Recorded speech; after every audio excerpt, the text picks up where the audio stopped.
আসসালামু আলাইকুম। কেমন আছেন আপনারা সবাই? চলে আসলাম আরও একটা নতুন ভিডিও নিয়ে। রুটি বানিয়ে দিয়েছি মেয়েকে সবজি দিয়ে খাওয়ার জন্য। সেদিন সবজি রান্না করেছিলাম, এই সবজি নাকি হোটেলের সবজির মতো খুবই মজাদার একটা সবজি হয়েছে। তাই ভাবলাম একটু রুটি বানিয়ে দেই। ওর তো পছন্দের খাবার রুটি, তাহলে রুটি দিয়ে সবজিটা দিয়ে মজা করে একটু খেতে পারবে। চালের আটার রুটি আর গরুর মাংস খেতে আমার মেয়ে অনেক বেশি পছন্দ করে। ও তো মাঝে মধ্যে বলে যে আমার কাছে সবচেয়ে বেস্ট খাবার হচ্ছে চালের আটার রুটি আর গরুর মাংস। চালের আটার রুটি তো সবসময় বানানো হয় না, তাই মাঝে মধ্যে একটু আটা দিয়ে রুটি বানিয়ে দিই। কারণ যেহেতু আটার রুটি খেতেও ভালোবাসে, আমরা রুটি কন্টিনিউ খাই না, আমরা ভাতই খাই।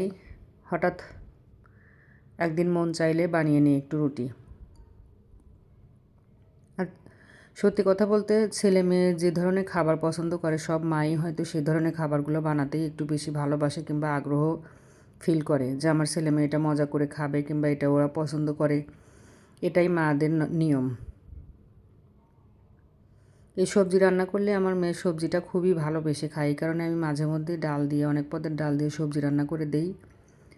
কারণ সবজি তো আর তো অনেক বড় কিছু না, ও সবজিতেই অনেক খুশি। আর সবজি খাওয়া তো ভালোও। অনেক পদের সবজি, অনেক পদের ডাল মিলে রান্না করলে এটা খেতে সবাই আমরা পছন্দ করি, শুধু ও না। সবচেয়ে বড় সমস্যা হলো আমি রুটি ভালো বানাতে পারি না, এই কারণেই আমি ঘন ঘন রুটি বানিয়ে দিতে পারি না আমার মেয়েকে।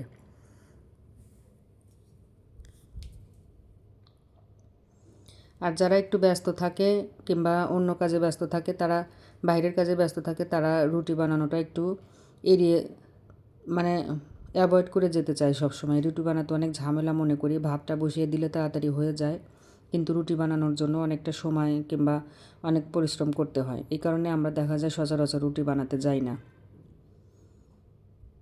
খুবই মজা করে খেয়ে নিল, তো বারবারই বললো যে এই সবজিটা দিয়ে রুটি আমার কাছে অনেক ভালো লেগেছে মা। আলহামদুলিল্লাহ, ও যে এত মজা করে খেয়েছে এবং তৃপ্তি ভরে আমাকে বলল মা আমার কাছে অনেক ভালো লেগেছে, এটাই আমার জন্য অনেক। ভিডিওটা এ পর্যন্তই। আল্লাহ হাফেজ।